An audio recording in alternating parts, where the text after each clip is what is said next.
you're experiencing issues with GTA 5 multiplayer, there are several steps you can take to troubleshoot and resolve the problem. Follow this guide to help get you back into the game. Step 1. Check server status.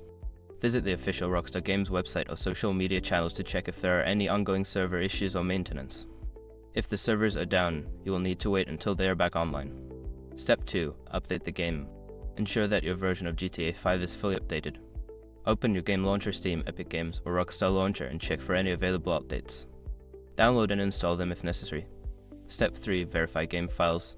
If you're using a game launcher, use the built-in feature to verify the integrity of the game files. This process will check for any missing or corrupted files and replace them, which can resolve many issues. Step 4. Check firewall and antivirus settings. Sometimes, your firewall or antivirus software may block the game from connecting to the internet. Make sure that GTA 5 and its launcher are allowed through your firewall and that your antivirus is not interfering with the game. Step 5. Restart your network. If all else fails, try restarting your internet connection. Unplug your modem and router, wait for about 30 seconds, then plug them back in. Once your network is back online, try launching the game again. By following these steps, you should be able to resolve most issues related to GTA 5 multiplayer not working. If problems persist, consider reaching out to Rockstar support for further assistance.